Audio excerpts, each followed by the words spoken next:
Howdy, howdy, howdy. I hope y'all are all doing fantastic. I hope you could hear me. We had some issues last week. I think I got those taken care of. So thank you for sticking around last week. And I'm looking forward to talking tonight. I hope y'all are doing fantastic. Let me start off with a big old SKD 143.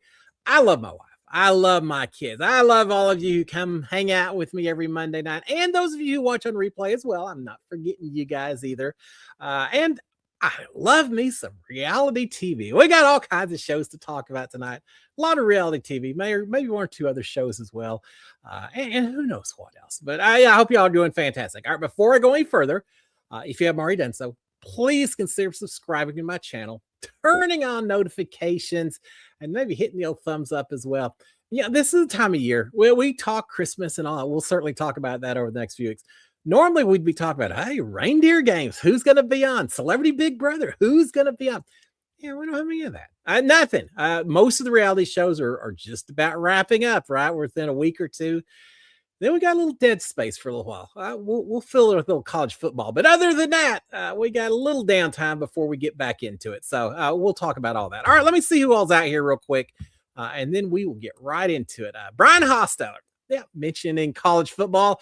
Brian, I hope we get the chance to play Ohio State in the Cotton Bowl. We got to win one game before we get there. But yeah, it's going to be fun. Welcome, Brian, to the show. Thank you, as always, for your support. Big Jake 88. Big Jake, how are you doing, sir? Lee Strike as well. Ma, how are you doing? School done yet, or still trying to finish up the exams? You may have a little bit more, but y'all got to be getting close. Patricia Miller, howdy, Patricia. How are you? Carol Mosier's out there. Howdy, Carol. Let's see, Marilyn Sutherland, Amanda Lowe. I'm seeing that we've got y'all's names back instead of just the login IDs, right? I didn't change anything. It has nothing to do with me. YouTube just, I don't know, but I'm glad it makes it a little easier on me. Hopefully y'all as well. Michelle Moore's out here. Carol Mosier, and y'all are chatting away. Paul Lou 4, Karen Hummer. Let's see, Kennedy Franken. Let's see, Kent 427, Sandelic. Oh, I thought that was the case. Cindy, how are you doing, Cindy, my friend? Marilyn Sumlin, I think I got that one before. I'll say to him, Tommy Brasket. Let's see, who is that? Let's see, Tommy Brasket and Wyatt Garrett. All right, I don't want to tease it to the end and then accidentally not run out of time, because y'all know me. I start talking. I start telling these stories. Next thing you know, I don't have near as much time as I wanted. So let me just announce at the start of the show, for those of you who may not be able to stick around, next week, little special situation. Figured while the reality shows are starting to wind down a little bit, take a little break. I've got a special guest coming on next Monday, and it is my friend Wyatt Garrett. Yeah, Wyatt, who has seen every possible performance in the world in terms of country music and all that, who I've met for a couple of premiere parties for different shows. Wyatt's going to be on the show next week. A little bit of a celebrating his birthday kind of situation. So Wyatt's going to be my special guest.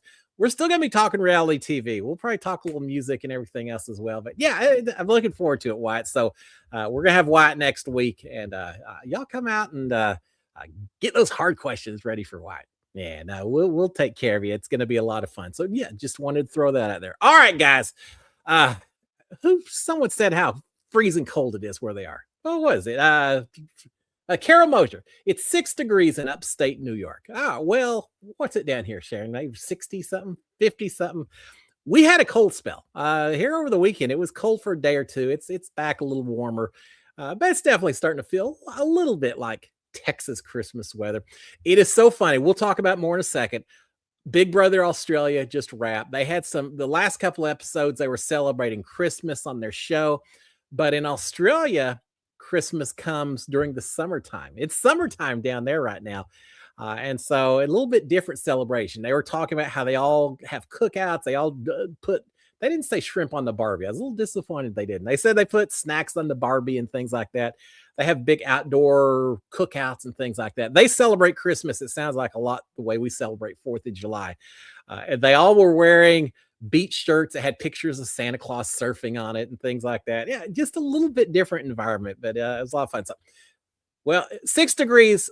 Can I just say maybe I'm happy I'm not in upstate New York right now. I was up there in March of last year was March, February, yeah, outside Buffalo, doing some training, and it was cold, but it wasn't 6 degrees kind of temperature cold.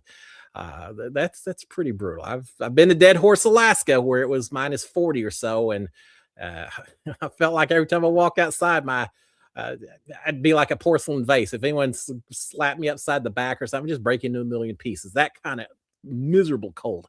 I don't like the cold. I can't stand the cold. We'll talk about that in a second as well. All right, let's see. Because I did mention, I talk about some of my worst nightmares. I'll talk about that later. All right, let's see. We've got Kent 427 saying, this is a funny picture of you and Jag. For those of you who don't know what Kent's talking about, not back here, although it's related. My little teaser that I put out on Instagram and for the YouTube show itself, the thumbnail, it is me holding Jag. Actually, I think it's me holding his brother Jas. It kind of took Jag's place inside the Moulin Rouge. It's from The Amazing Race. Gotta say that was a fun episode to watch. Carol is saying on Amazing Race, who's going to make final three? Izzy or Joseph? We'll talk about that. Carol, Marilyn Southern is saying, can't believe it's almost over. Excited to see the finale. Yeah, me as well. It's been fast.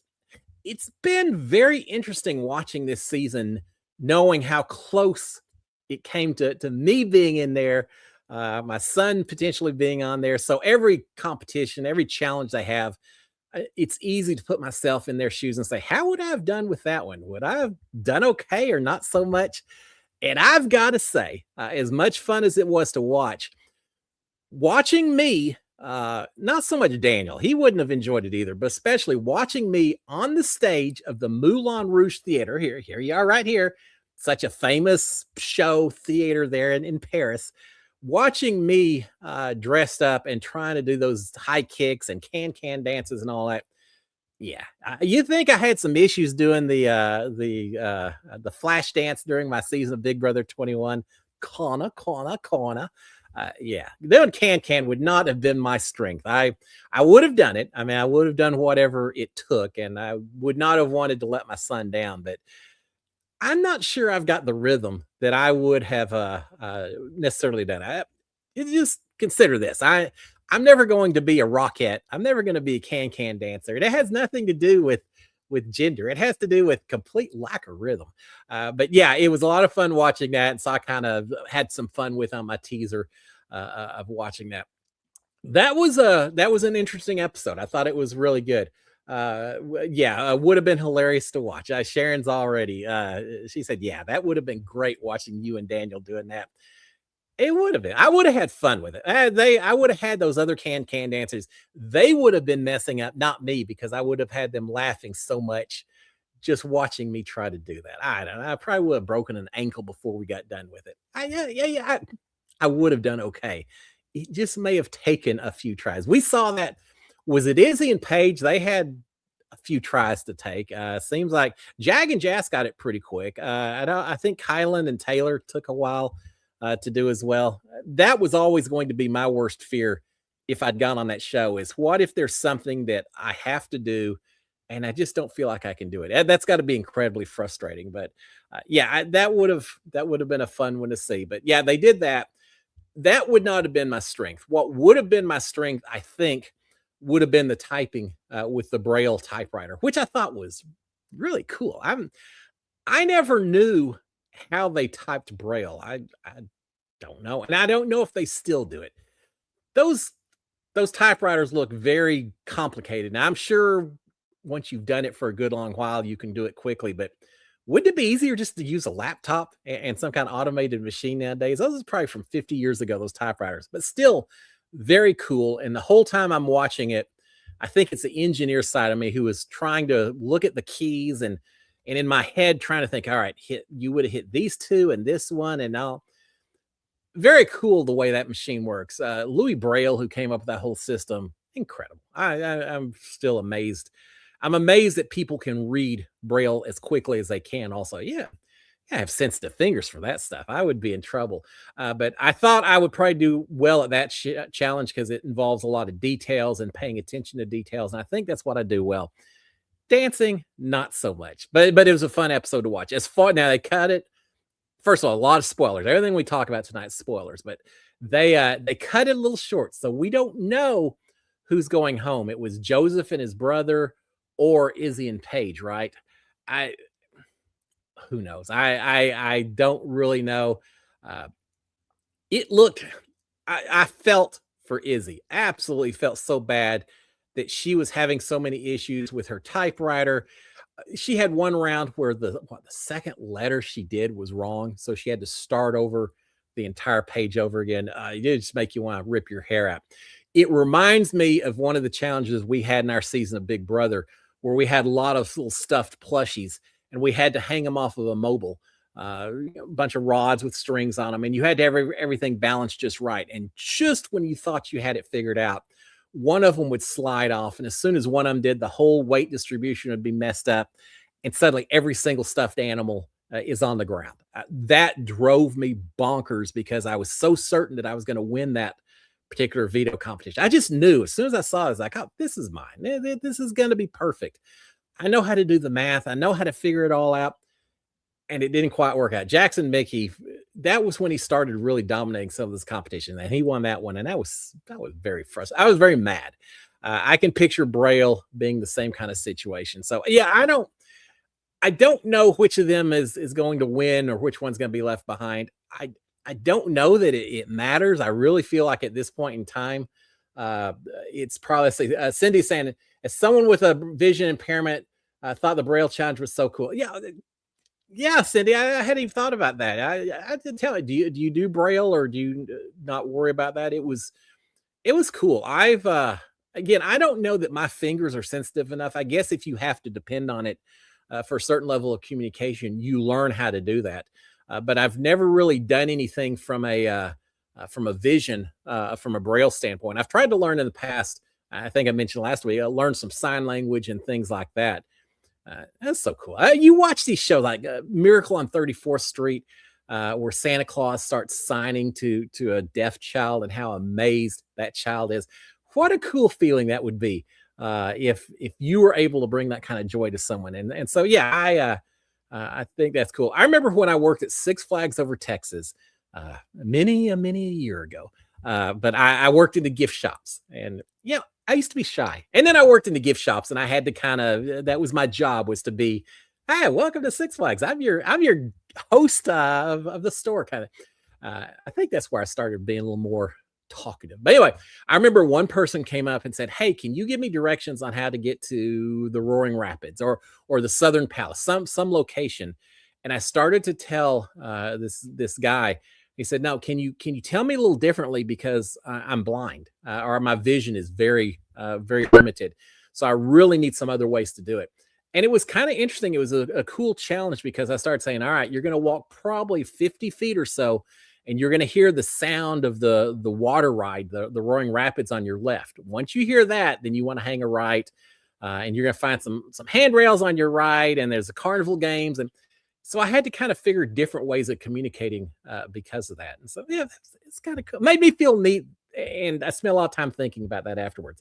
All right. Cindy is saying, I know the letters to J. I use software program that translates English into Braille. That has got the software, the computer stuff has got to be so much easier than it used to be. I've seen the little, like the scanners that you can go across a book and it reads it out to you, text to speech or whatever, or print to text, or text to speech. I guess that's it, right?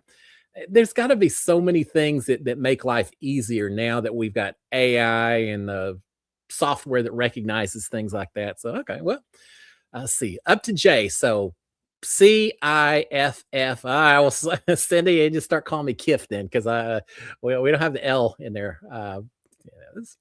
I tried that before. I've actually, because every hotel that has the Braille numbers on the sign. I think everyone does, at least here in the States. And there's lots of times where I'll put my fingers up there and see if I can just remember or recognize based just on the dots on the door number. I usually can't, but it's fun to try. All right, let's see. What else do we have on here as we get into it? Kennedy Franken saying, just made 193 Kiss cookies. Well, if I was there, I'd take care of, I don't want to be greedy, so maybe 180 of them or so. I don't know what a Kiss cookie is. Hershey Kisses. We have a lot of those around here. This is the time of year that is dangerous. Well, from Halloween on, there's too many sweets in the house. I'm one of those. I'm not a huge. I mean, I'll eat potato chips and things like that, but my vice is the sweets. I know in the Big Brother house we had those little bitty mini chocolates, and that was dangerous. Here we have the Halloween candy. Now, my favorite Christmas candy. I'm curious to see what y'all think. But two of them. Tell me what y'all's favorites are. But I'll start. My two favorite candies that just really make me think of Christmas: chocolate covered cherries. Love that. Ah, so good. And that ribbon candy that I don't know. We would always get it, and you put it on a plate. And the humidity here in Houston, after a while, starts to get a little sticky and all that. But all the different flavors and bright and colorful and all of that. Yeah, getting hungry already. So yeah, what is y'all's candy? I'm trying to think. Well, of course we got candy canes, right? I've never been as big into the mint taste. I like the sweet versus the mint. But I'm curious to see what y'all think. All right, let's see. Clinton Merchant. Clinton, how are you doing, sir? Over the Edge was cool. Had dinner with Keanu, Celebrity Weekend. Clinton, I saw a lot of pictures. I saw pictures. Some of them had you in it as well. A lot of folks. We had not the entire Big Brother 27 cast. I know Vince wasn't there. We may have had one or two others missing, but it looks like we had pretty much the whole Big Brother 27 cast. David Alexander was there from my season of Big Brother. Kat was there from my season of Big Brother, and Amazing Race, and a few others here or there.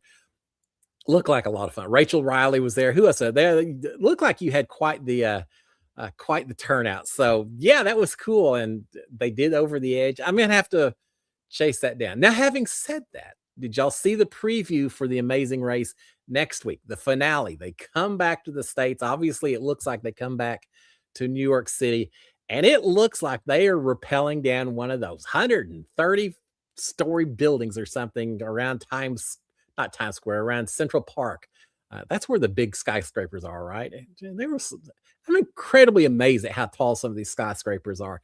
But it looks like they're having to rappel down some of the worst. There's no way you could go that far down.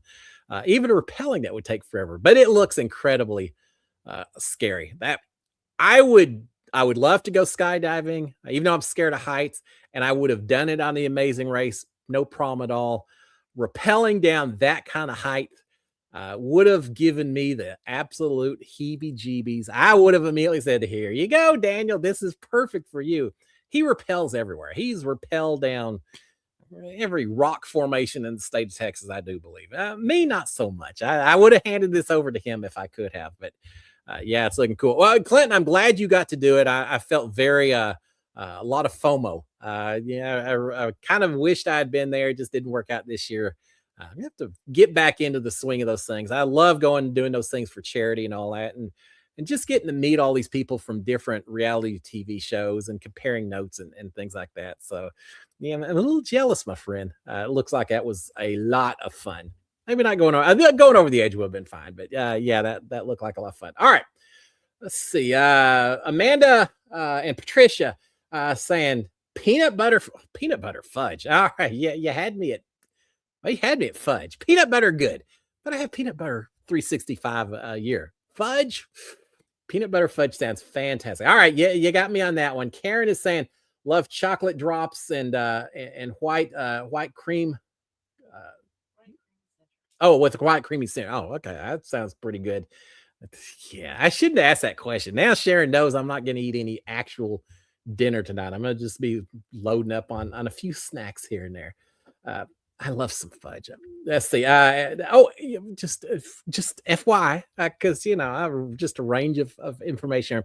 Today is National Brownie Day, so if you so choose, a good old fudge brownie sounds pretty well. We had a family reunion one year. I think it was right after Christmas, over New Year's.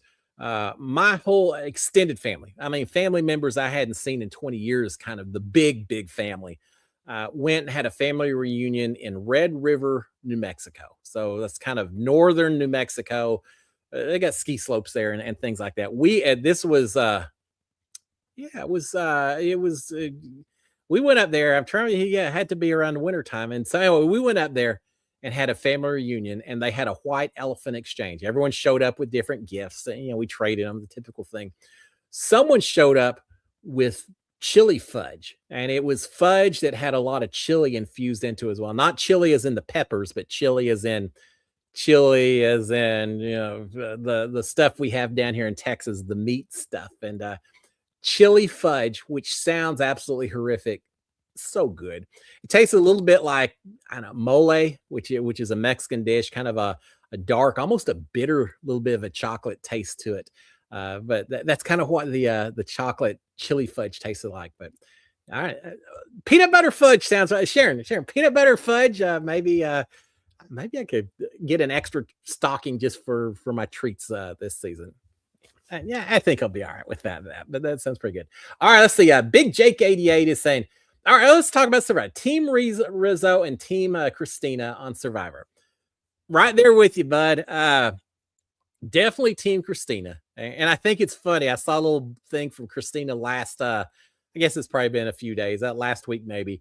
Remember, not this week, but the week before, she had used her immunity idol. Turns out she didn't need to. She did not tell her husband anything. I asked him that when I was at the viewing party. I said, does she just kind of like whisper a few hints here and there? He said, no, she won't tell me anything. He said, I don't necessarily always ask her because I've learned that she won't tell me. He said, but she won't tell me. I don't know what's going to happen on it. Well, part of what she didn't tell him was that she had used her immunity idol did she use it on Steven? I think so. He was not happy. I mean, he's happy she's still around, but he was saying, yeah, if I'm ever on an island, I'm not using my immunity idol on someone else. They'll just leave it at that. But yeah, I'm definitely Team Christina. I keep getting a little bit nervous as far as how she's going to do. Emotionally, she's definitely stressed out, as people are sometimes with reality shows. She had a really heartfelt moment. Was it last week or the week before? I think the week before, talk about her mom missing her and all that. And I get that completely, but she's still there. She's still there. And Rizzo, I really thought that when he had played his fake idol, it was a way to distract or make people think that he didn't actually have a real idol and all that. Apparently, that's not really what he was doing. He was just trying to have some fun. He had said something about how he originally was going to do that just for fun. And then I guess Christina had used hers first, and it kind of took away some of the thunder, but he did it anyway. I don't know. Team Rizzo he's fine. I think he's been a little risky a couple times in that he didn't play the immunity idol, but if it works, and it has, then why argue with success? I think he is in a good position because I think he understands the strategy. I think he's playing a good persuasive game, but no one looks at him as the comp beast threat. Just as a spoiler, we lost last week. Sophie, how do they call it? Yellow Sophie, I think is how they refer to it. It's amazing. I still had problems keeping track with two Sophies on the tribes and all that, but they got rid of her. And I truly think, I mean, there's some personality issues and things like that, and trust and alliances and all the things we get on these reality shows. But she also had come so close to winning a few competitions. She won a couple, right? And she came so close to winning a few more against Savannah. I think people saw her as a potential threat as you got further into the game to win some immunity challenges and keep herself alive when maybe it was going to put someone else at risk. So I can see why they got rid of her. Rizzo, I don't think people view that the same way. Christina, I also think they don't see her the same way. But I also just don't know if Christina has the tight connections that maybe she needs when push comes to shove. I mean, nothing against her. Y'all know I'm full-blown Christina, but if I'm going to the end, I may be more likely to take Christina with me because some of the challenges, I would feel more comfortable competing against her than, say, a Savannah, right? I mean, you got to take that in consideration. But no, I think both of them are looking very strong right now. Carol is saying Rizzo is the cocky man. Yeah. And Ma, Carol and Ma both saying Rizzo's cocky. All right, sorry. I'm trying to read here. Fix those glasses. He's a little cocky. I mean, but here's the thing. He is, and I haven't been on Survivor, but having been on Big Brother, is production sometimes playing that up? It could be, Yeah, I think he really is cocky, but it could be as well that when they're doing the interviews, there could be someone whispering saying, people are going to love seeing a confident Rizzo. They're going to love seeing you just the strategic, the puppet master, and you're gonna get the puppet master edit. So make sure that you're just a little more cocky and confident and conniving and all of that. I would not be surprised if that doesn't happen. Now in Big Brother, it's not like they came in and said, "Hey, Cliff, you're the loyal guy. We're gonna be spinning you as a loyal guy." It's not like that.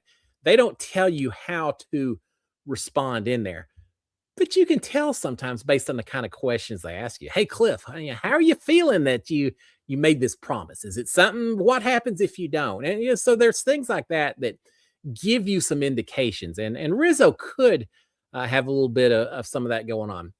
Doesn't matter, cocky or not. He is in. What are we at the final six? I think.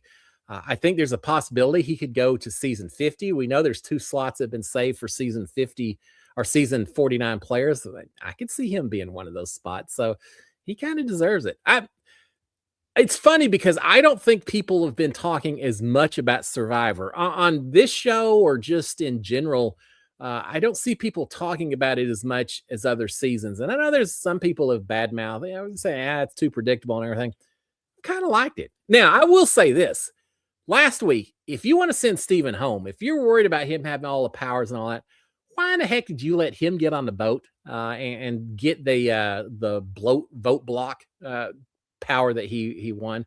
I'm amazed that no one stood up and said, "Yeah, and I maybe I'll give that a shot." I think people are so worried that doing anything by themselves is going to put a target on them, and everyone is just playing a little scared right now, which I get, and I did some of that in Big Brother as well. But I think it's sometimes you just have to kind of raise your hand and say, what, I came here for the experience. If I'm going to go on a boat and get an extra little challenge out of it, well, then so be it.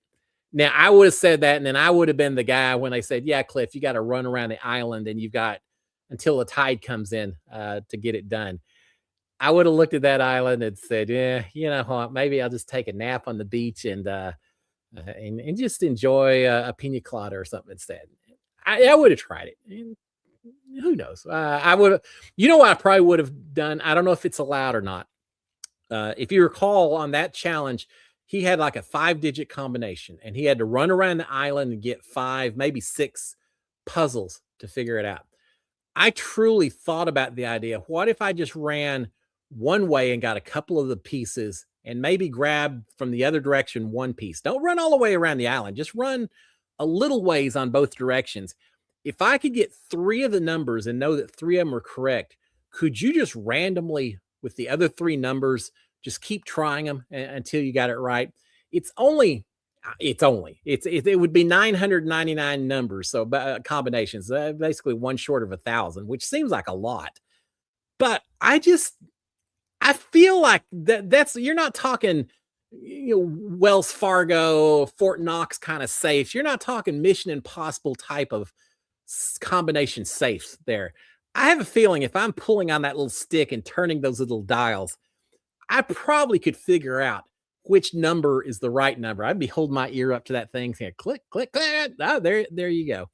And I would have solved it in like 2 minutes and completely made everyone in production incredibly mad at me. I bet there's some kind of rule that, we say that you have to figure out the combination, but really you have to gather all the clues.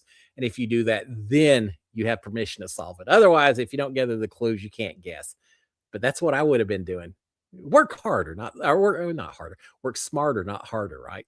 That's what I would have been doing. All right. They would have hated me just because of that. They would say, "Yeah, Cliff, that's not the idea." I know, but I can't run around that island. All right. Let's see. Mike Johnson is saying, is what? From last week. Thank you, Sharon. I did want to bring this up again. Mike Johnson saying, "What's your favorite Christmas movie?" Mine is A Christmas Story. Yeah, we talked about that, and I think Christmas Story is fantastic. What I wanted to see if y'all had some other ones. We're getting into that time of year, right? Reality TV is a little bit over.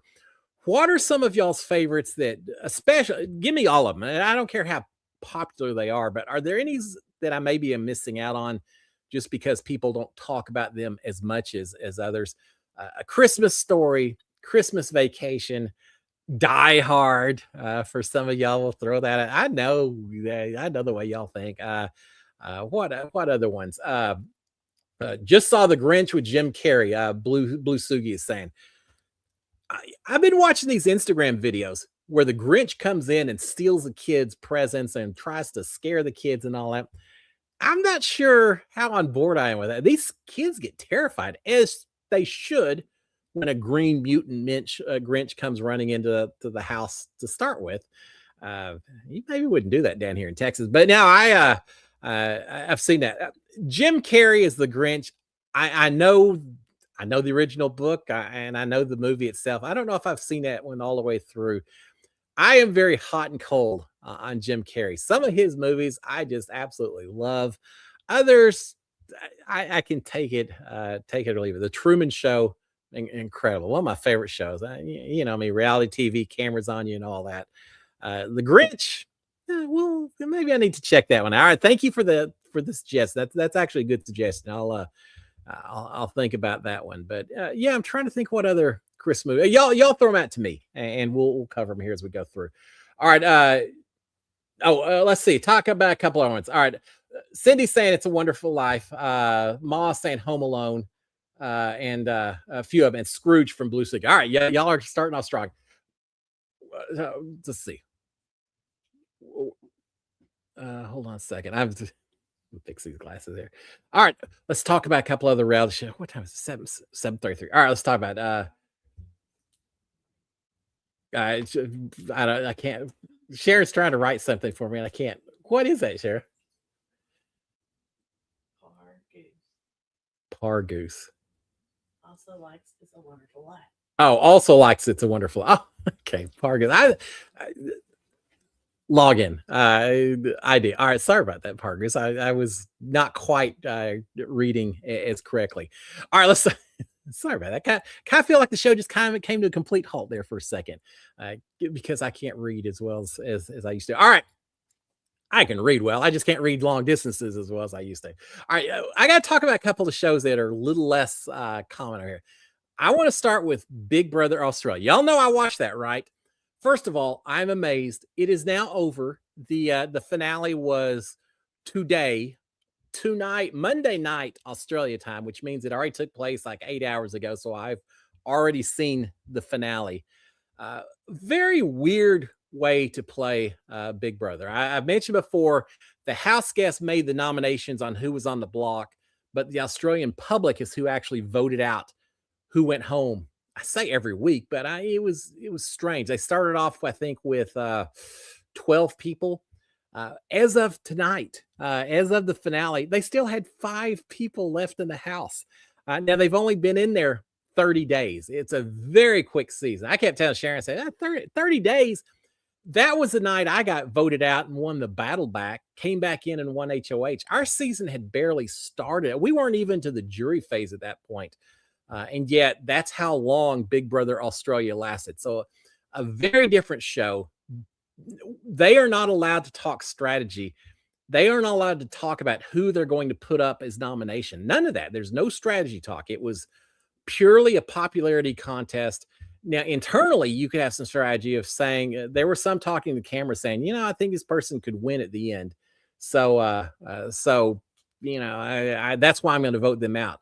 But you couldn't say that to other people. You had to keep your vote and your reasoning and everything completely private, which just blows me away. I like our season more, our version of it, where there's a lot more backstabbing and tomfoolery and subterfuge and all kinds of stuff. It's just a little bit different. Now, I will say this. I'm gonna mention a spoiler. I know some of y'all haven't already seen it, so I'm not going to mention who won. I'll leave that just in case you want to go out and see it.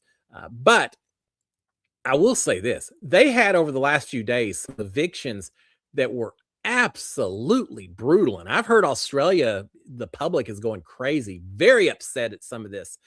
They had, I mentioned that they did Santa Claus Christmas celebrations inside the Big Brother Australia house, summertime, but they still had Christmas trees and stuff in there. One of the things they did was they were singing Christmas carols.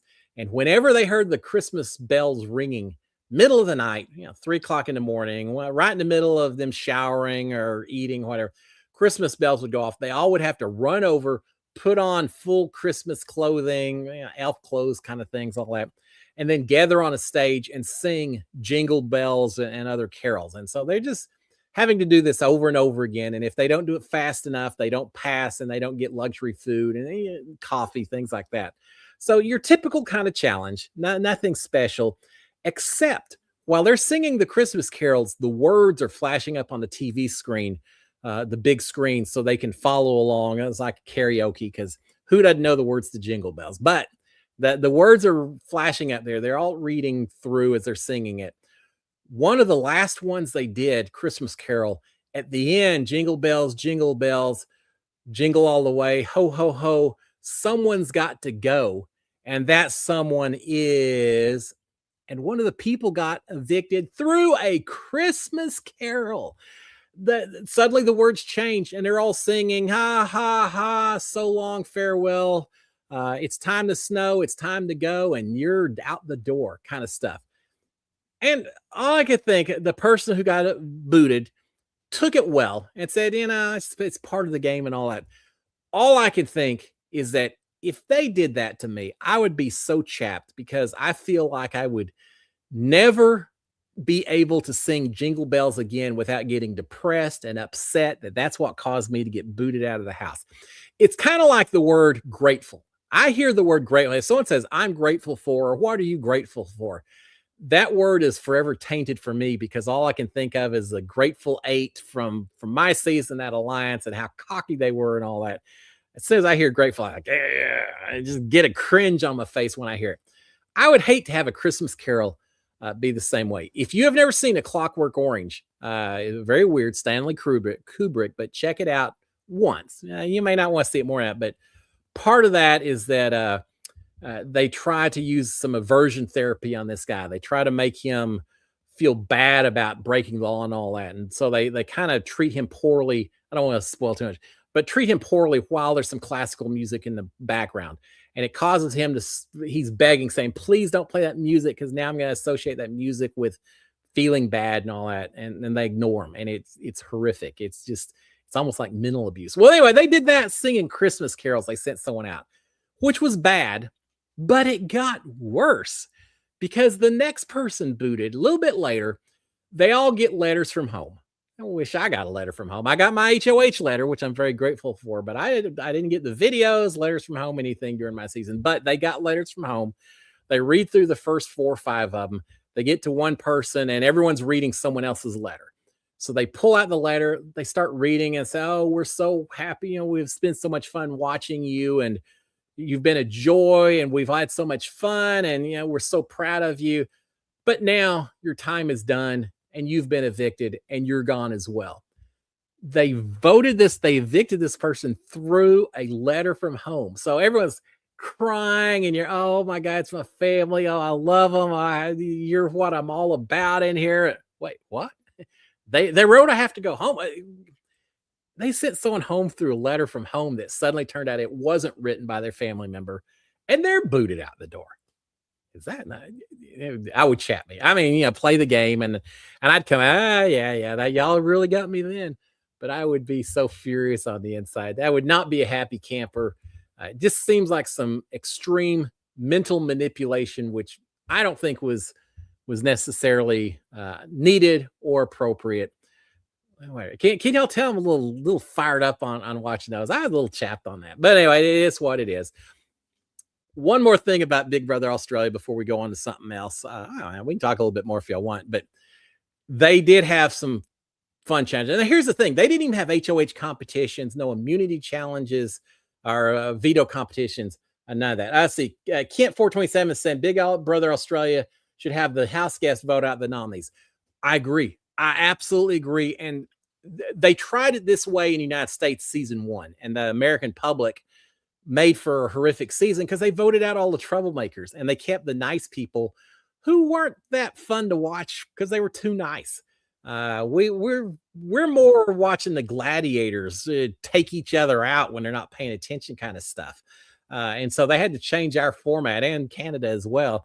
so that you play a lot more strategy. So it's not just a popularity contest among the public itself. But so yes, I would much rather see Big Brother Australia use our rules, but well, I'm not Australian. It's not up to me to decide. But they don't have veto comps, they don't have HOH comps, any of that, which was interesting. But they did have one competition that was kind of cool. Again, I think it was to have a big party at the end. I think they got KFC or something. Everyone had to go into the diary room, and they were faced with different challenges that they had to face. First person went in there was a girl who had talked all season that she can't stand blue cheese. Well, if you say that, you know what's getting ready to happen. Yeah, of course. She gets in there. There's 5 different sizes, different types of blue cheese. To win their KFC bucket, she had to eat all 5 of them. She did eat all 5 of them. Not for long. She had a bucket right next to her that came in handy. But yeah, she had to eat blue cheese. She was miserable after that. One of the guys had to eat anywhere from a chili pepper to bell pepper, habanero, things like that. The one that got my attention was one guy goes into the room, pulls back a cape or a sheet, and there is a big bucket of ice that's sitting there waiting for him. He has to take an ice bath, which he had already said earlier he couldn't stand. He can't stand cold water. Remind you of someone? Yeah, they said, nah, you got to take an ice bath. He looks in. It's not just an ice bath. It's an ice bath that also has all kinds of prawns in there. I don't know why they put them in there. It doesn't matter. Freezing cold water. He has to crawl into this ice bath. And then it doesn't end there, because then he also has to eat a delicacy, which he at one point had talked about how much he couldn't stand. And that was tuna fish. He can't stand tuna fish.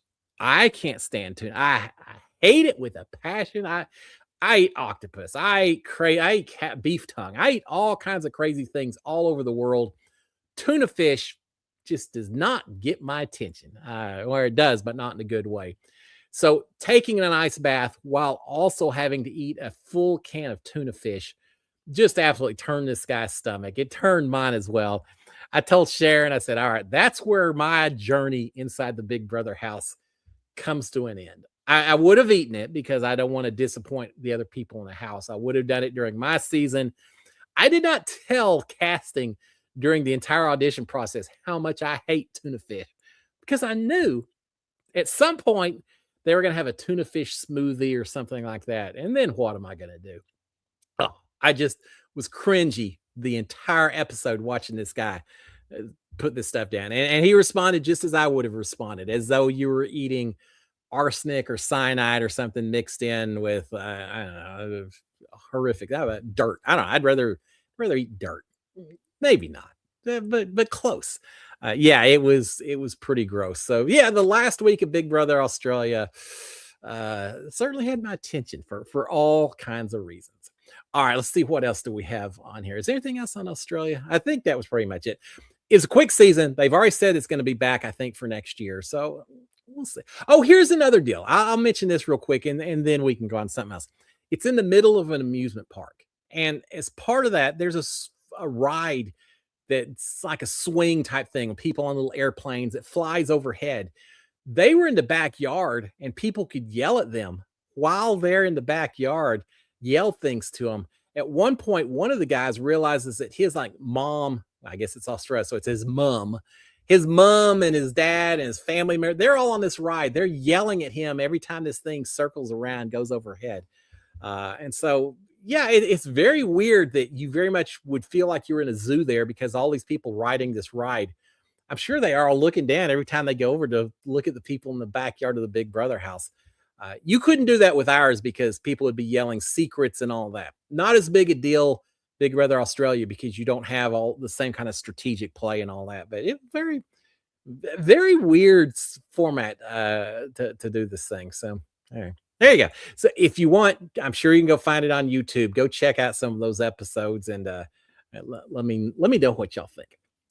All right, let's see. Carol Mosier saying Miracle on 34th Street, the remake or the original? I like them both, but the original is special spot in my heart. I watched that one not as a young kid, but I watched that growing up a lot.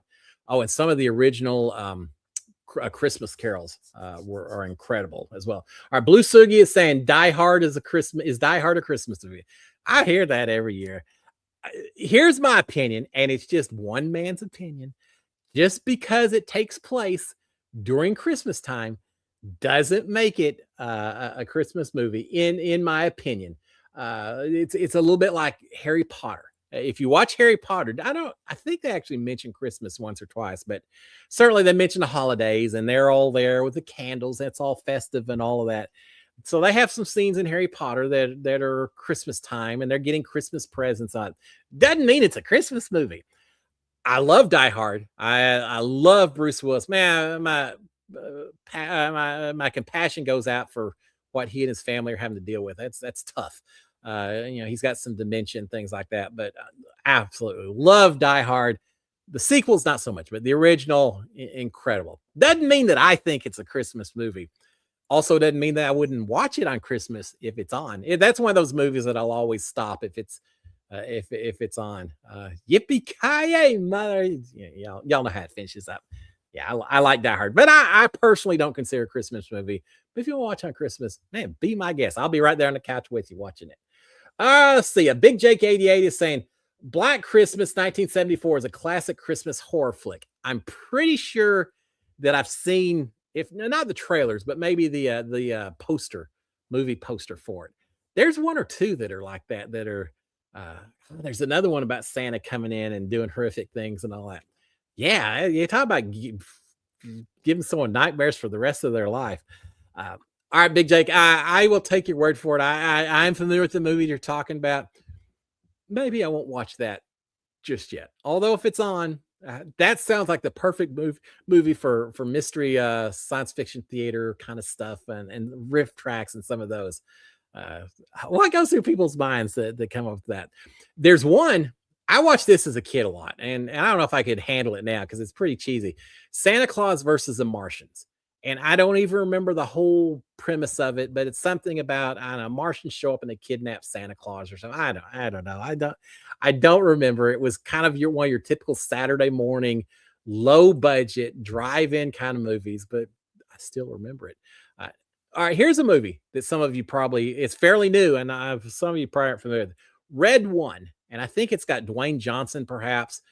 It's pretty cool because they treat it seriously, and yet it's also a comedy. It's about someone kidnapping Santa Claus, and Dwayne Johnson, if I recall, is like the head elf of security, and they have to rescue Santa Claus, and they treat it seriously, but not really. But they, I mean, and I kind of enjoy that. We didn't think anything about it going in. No, I remember that one. That was a pretty good one as well. All right, let's see. What else do we have on here? Other ones I'm looking at. Kent is saying The Sound of Music is always on, and I always watch it. I know every song by heart. Sharon and I know Sharon and I are made for each other because when it comes on, we will sing the songs together every single song, every single time. One of my all-time favorites. Sound of Music, just as a little FY, Sound of Music came out the same year I was born. So while they were off in Vienna, Austria, singing their songs, I was back in Fort Worth, Texas, singing my own version of the Sound of Music. Yeah, I grew up with Sound of Music, and one of my favorite. What a great Julie Andrews. What just a perfect classic that's going to last forever. Somewhere down the road, 300 years from now, someone's going to say, this movie's 300 years old, but still pretty good. They may have to go through some history lessons and things like that to explain everything that was going on. But it's pretty. We're up on the Mars colony, but we're still watching the song where they're singing about Edelweiss and things like that. Wouldn't that be cool? All right, let's see. What is that? Misfire saying, "What is your strangest animal the strangest animal you've ever consumed?" Had beaver. It tasted strange. Well, maybe. Sister had matcha squid in Japan. Strangest ones I've ever had. Let's see. Beef tongue, which I actually had in Bakersfield, California, but it was pickled beef tongue. We went and ate at a Bosque restaurant, and Bosque is the area between France and Spain, the Pyrenees Mountains. The Basque people live there, and apparently they like pickled beef tongue. They brought this thing out, and I expected it just to be sliced up like sliced bologna. Kind of weird to think about, but at least it looks like salami or something. No, they bring this out on a plate. It's like a huge tongue. It's just a tongue, like they said. Hey, stick out your tongue, cow, and here you go. It's very weird. Had a very disturbing texture. I don't like tasting things that I expect are tasting me back. That just doesn't seem quite right. Taste wise, it was all right. I wouldn't go out of my way to order it again, but one time just to say I tasted it would be okay. I ate in Azerbaijan one time, staying at a restaurant there, and I had squid ink spaghetti, which I don't know what the squid ink is supposed to do. It was standard spaghetti, except it included squid ink, which I hadn't really thought it through at the time. Squid ink is black. You might as well just take a ballpoint black pen and empty it out.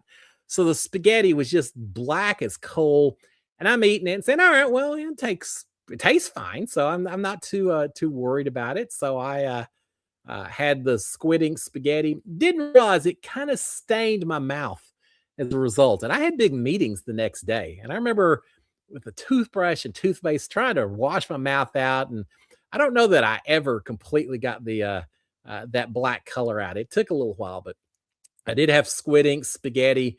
What else have I had? I had to eat with a delegation from China once, and they ordered a bunch of very exotic meals involving a lot of fish, the whole fish. And I heard a story, or was told, that the honored guest was given the honor of getting to eat the eye because it gave you luck.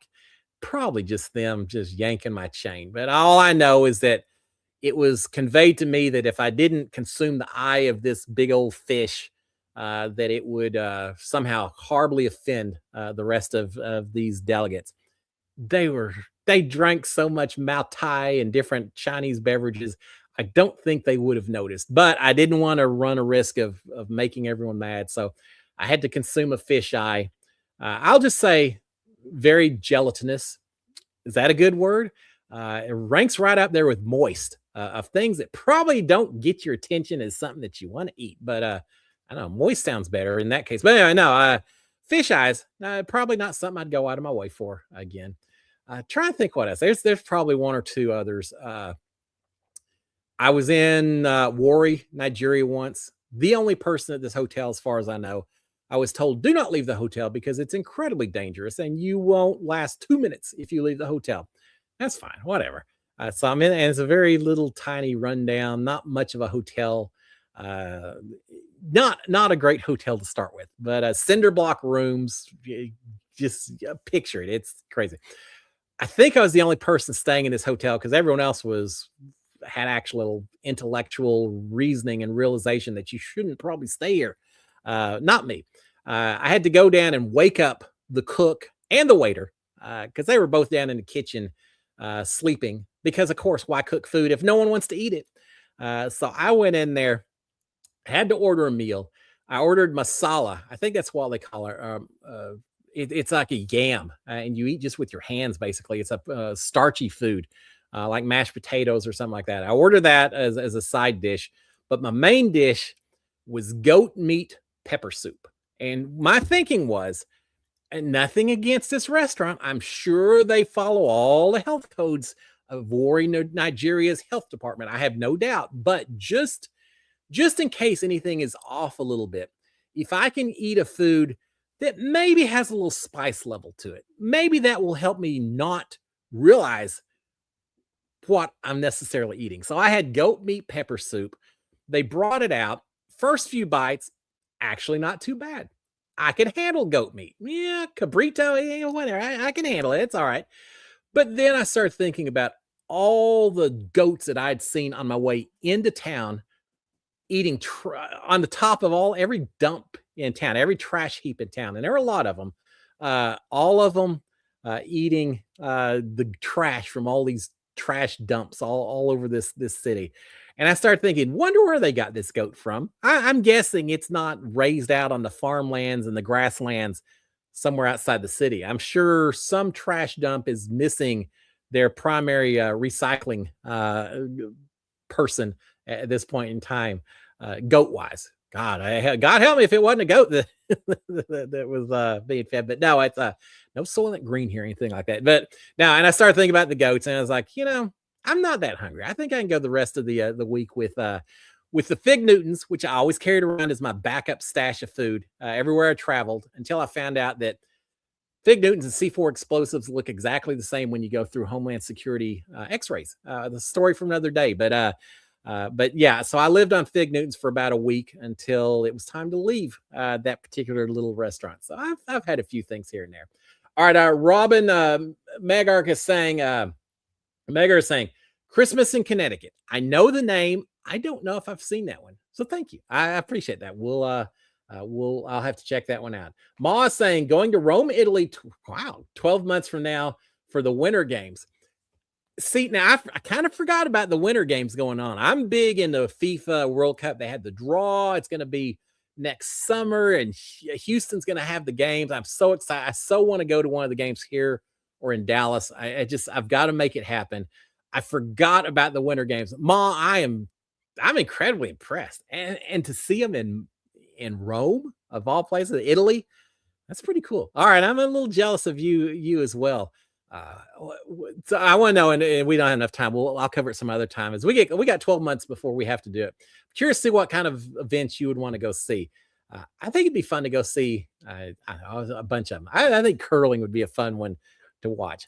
I would like to watch Olympic sports where I actually, in some corner of my head, think that if I worked hard enough, I could do that. I'm not ever doing figure skating. It isn't going to happen for me. It's just, I have to face that fact. Curling, I maybe could do it if I wanted to put enough into it. Not to discount the true athletes who do curling, but you know what I mean. And that's cool, Ma. I'm very impressed with that. All right, let's see what else do we have on here. 7:58, so quick. All right, I was going to talk about 99 to Win on Fox. We'll talk about that next week because I think the finale's coming up. Tommy's on that show. We'll talk about that later. And then we've got Landman is the other one I was going to talk about as well. Let's see. All right, that's Guy. Sharon is writing something for me. Going with the marching band. No, not the Olympics. Oh, okay. All right. Well, Mom, that sounds pretty good too. I've still. What did I assume with the Olympics? All right. Anyway, but that's pretty good. Wow. To get to go with the marching band to the Olympics is pretty impressive. I mean, to the Olympics to Rome is pretty cool. Yeah, you could play. I know. Anywhere you played in Rome would be pretty impressive. Makes me wish maybe I played a musical instrument so I could have done something cool like that. Didn't do anything like that. I went to Scotland and listened to a lot of bagpipe players, which I really enjoyed for the first few hundred hours worth of bagpipe playing. And then after a while, start sounding the same a little bit. But all right, I'm still impressed. I just getting to go hang out in Rome. I've told you before, I've been to Milan, Italy once for less than 24 hours. So I'm not really considering myself a well-seasoned traveler to Italy. One of my bucket list places that Sharon and I got to go check out. Italy, Greece, southern Spain. There you go. Not so much northern part because that's where they got those beef tongue, but other places we'll check it out. All right, Brian is saying, did you see my AI BB story? I did not, Brian. Please send me a link or send it to me. I'm trying to think. I've been paying attention. I stayed off the internet a little bit more this week than usual, just because I got behind on some college football games and things like that, because watching FIFA draws and stuff like that. But no, send me the link. I'll check it out. All right, guys, with that being said, it is 8:00. So I'm going to go ahead and shut it down. More stuff to talk about next week. 99 to Beat, Landman, whatever else comes up. Finales of different shows. So we'll cover it all next week. Y'all have a fantastic week. Stay warm if you're up there where it's 6 degrees above or below. Doesn't really matter, does it? Either way, it's pretty cold. Stay warm where you are. Have a great week. Get your Christmas shopping done so you don't have to do it the night beforehand. I'll see if I can take that same advice as well. Y'all have a great week. I will be back here next Monday. In the meanwhile, topics for next week. Let me know. Wyatt Garrett's going to be here again, just as a reminder. Wyatt, I'm looking forward to it, my friend. So who knows what next week will be. We'll talk about all kinds of stuff. Guys, y'all have a great one. I'll finish up with a, first of all, please, if you haven't done so, lose my voice right now, subscribe, turn on notifications, hit the old thumbs up, and I'll wrap it up with a big old SKD 143. Love my wife, love my kids, love you guys as well. Thank you. You make Monday nights a lot more fun getting to hang with y'all and hearing some of y'all's comments and stories and all that. So thank you. I appreciate it. Guys, have a great one. I will see y'all next week. Send me DMs. Let me know what's going on in y'all's lives, and we'll cover that as well. Talk to you later, guys. Have a good one. A tip of the hat to you.